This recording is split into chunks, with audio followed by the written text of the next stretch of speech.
nice bright summer's morn, and I linger at the crossroads where the slasher team was born.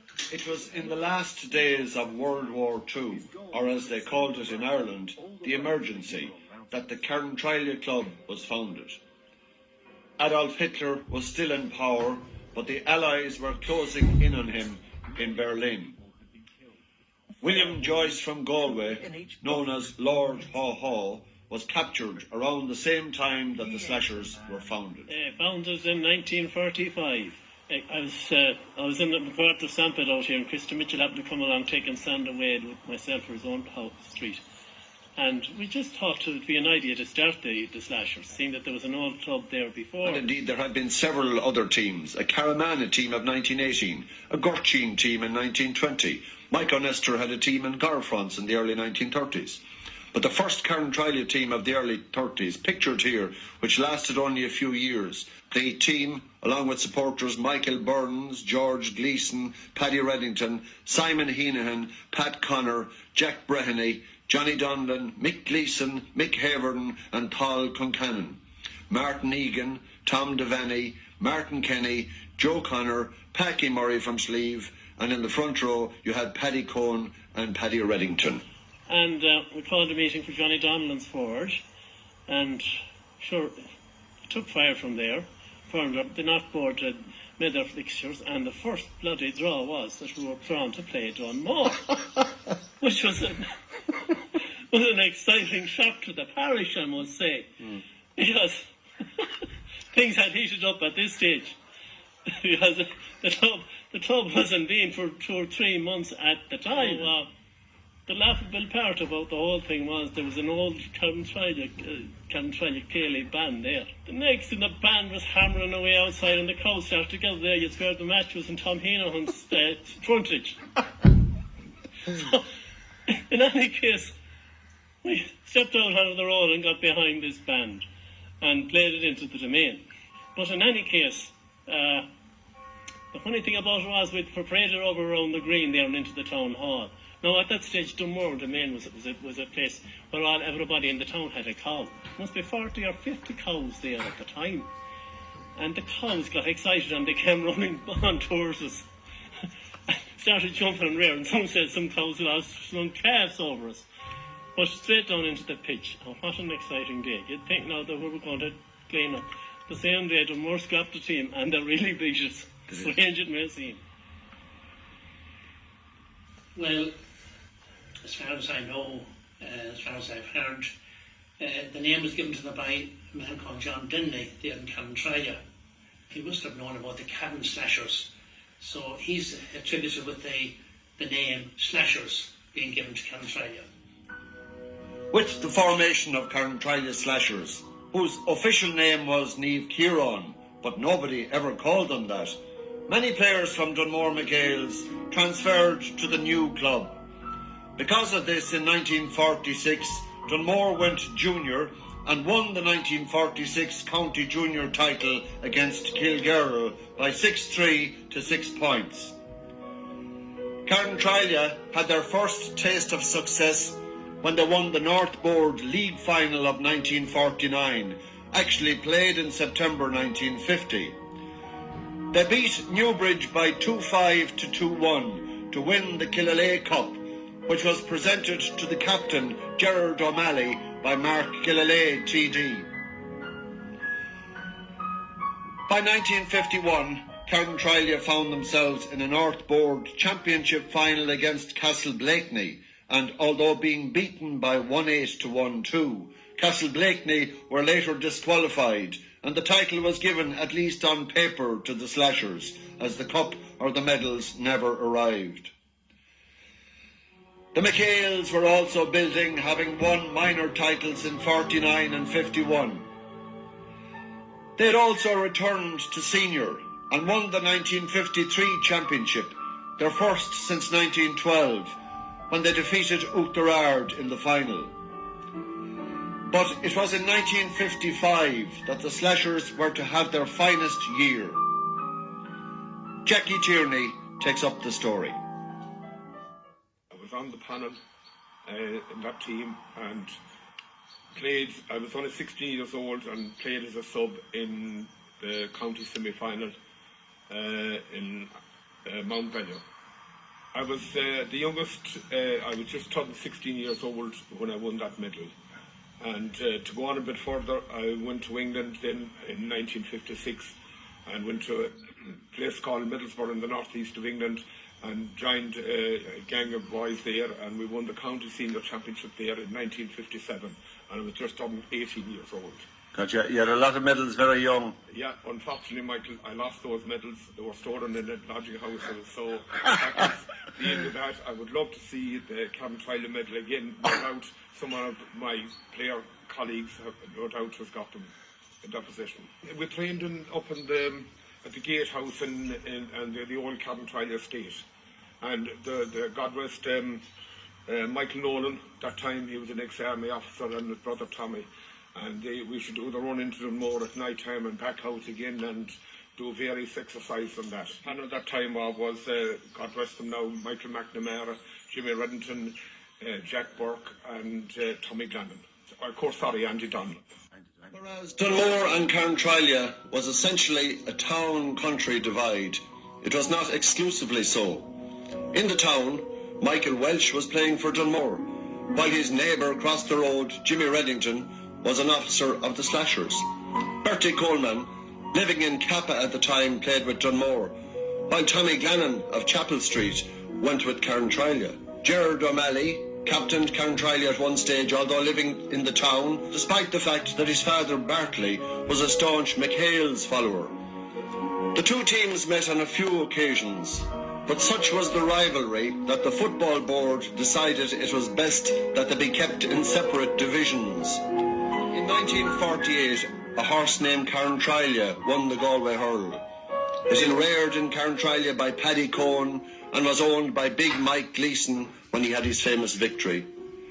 Jimmy Reddington kept greyhounds, and one of them was aptly named Up the Slashers, whereas Jimmy Mooney had a dog that went on to win the English Derby called Dunmore King.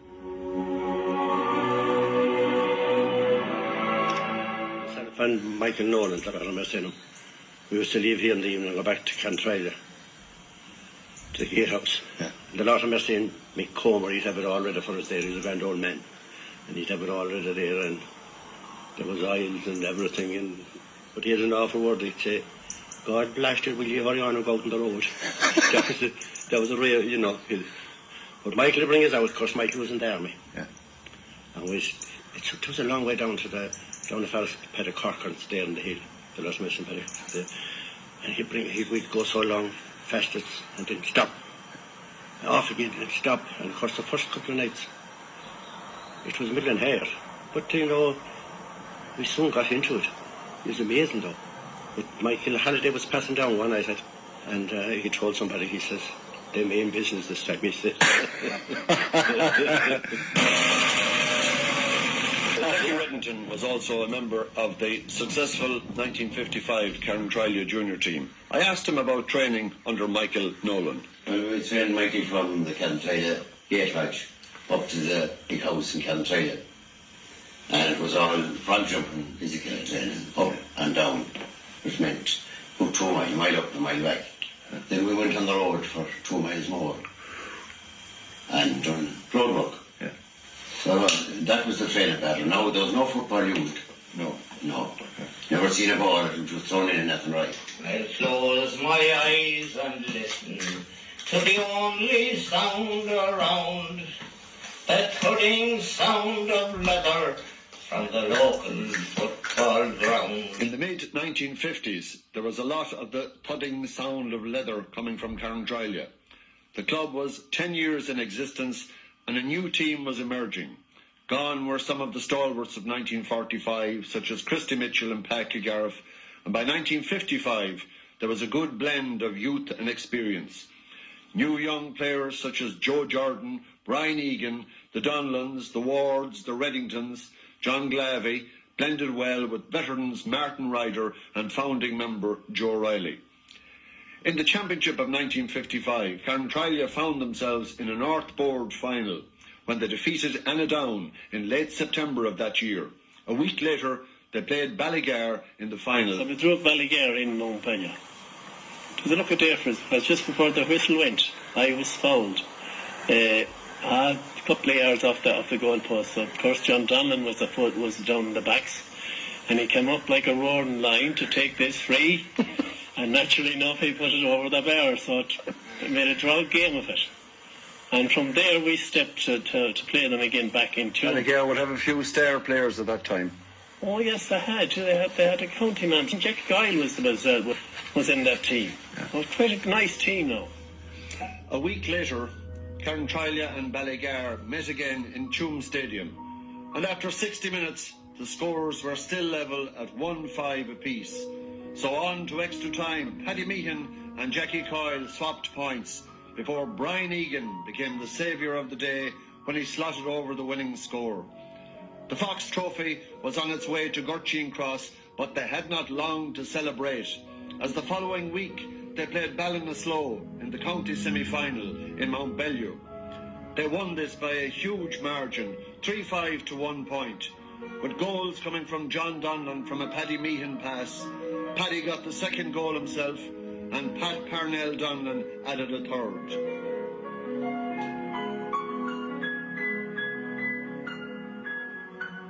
Ballinasloe match, you had a good win. Oh, we had a fairly good win that day, and I think, 3-5 to 1 point or something. It was a great boost for us too. You know, Ballinasloe they had a great name one time, like, but unfortunately they're not so good now, like. You took them apart that day, I think. I did. You had a good game yourself that day, by all accounts. It wasn't too bad, sure. It's one of those days when you couldn't do anything wrong. More days you could be out there. You'd be wondering why they believe in you on it. And so on to the county final. The opposition was the ESB, the Electricity Supply Board, which was very prominent in the countryside at the time because of rural electrification. Dunmore Town had a generator on the green, but by the mid-50s it was connected to the national grid. Joe O'Reilly takes up the story. We first heard that we were meeting the ESB, the first time presenting their light to the parish. Yes. And we just thought to ourselves, well, my God, how are we going to beat those guys at all, having to pick at the countryside? But the laughable story about this is when they arrived crossing my fields in the main line on towards Tuam, one of them wanted to know where were the slashers. And they mentioned slashers. They thought that what kind of guys were they? And I said, as a matter of fact, you're talking to one of the guys now. And he nearly got a heart attack. I think myself that he nearly let the pole fall on top of him by directing it on the field. With only a couple of minutes remaining, the scores were tied, and then a Pat Mannion free was somehow bustled in for a goal. There were divided opinions as to who got the goal, but it didn't matter, because the Slashers had won the county championship with a score of 3-4 to 3-1, and there was great jubilation in the parish as Father Paddy Mahan presented the cup to the winning captain, Pat Mannion. A celebration like this of 50 years on is a very joyful occasion, of course, but it's also a sad enough occasion when you look back and think of all the people that have died in the meantime. And I'd just like to mention the members of the team, starting with Brian Egan, Tommy Reddington, Seamus Ward, Martin Ryder, Pat Mannion, Jim Boyle, and Peter Kilgariff. The other seven of the team that have died, as well as Andy Donlan, the chairman, and Michael McNamara, the secretary at the time. An added tinge of sadness, as far as I'm concerned anyway, was the death of Pat Mannion, the captain of the team. When he had decided to go to America, he came in the spring. He left in March of 1957, as far as I know, but before he left, he came in to St. Giles to say goodbye to me. And when I said goodbye to him, little did I think that that would be the last that I would ever see of Pat Mannion again. After winning the championship of 1955, Carntralia competed in senior in 1956, but their stay was short-lived and they soon reverted to junior again. Joe O'Reilly trained the 1957 juvenile team, which won both the North Board League and Championship, captained by John Keenan. In 1958, over 80,000 people emigrated from Ireland, and it was a sad fact that no less than 11 of the juvenile team had gone to England or America within 5 years, although many returned later in life. Such a drain on a small club was immense, and with several players joining Dunmore, the end finally came for the Carntralia Slashers when they were refused affiliation by the Football Board after 1964. Their contribution to football was immense, and if they had not existed, it is unlikely that Galway would have won their 3 in a row, and equally unlikely that 5 senior championships would have come to the parish in the 1960s. One look at a Dunmore team says it all. Just count the number of former slashers or descendants of Carntralia people on this team. But going back in time, years before that, one can truly say that indeed 1955 was the year of the slashers. Those are 3 medals that Martin Ryder won as he was a member of the Carntralia football team. The last meeting of the Carntralia Slashers took place at the phone box in High Street, where they were unable to get a team. And I had the honour of bringing home the ball on the back of the bike to War's house. All ye gallant men of 55, your memory will never die. Your fame in songs and stories is known both far and near.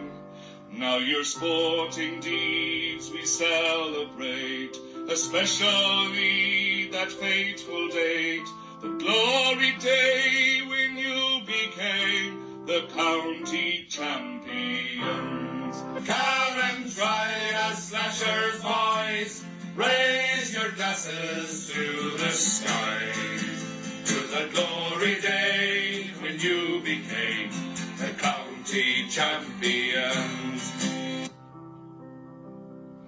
Like other generation sons lost out to immigration, some Carntralia heroes soon departed from our shores. Now your sporting deeds we celebrate, especially that fateful date, the glory day when you became the county champions. Carntralia Slashers boys, raise your glasses to the skies, to the glory days when you became the county champions.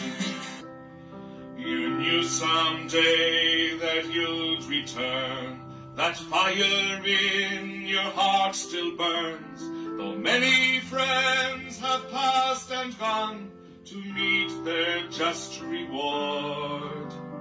Now your sporting deeds we celebrate, especially that fateful date, the glory day when you became the county champions. Carntralia Slashers boys, raise your glasses to the skies, to the glory day when you became the county champions. Carntralia Slashers boys, raise your glasses to the skies, to the glory day when you became the county champions.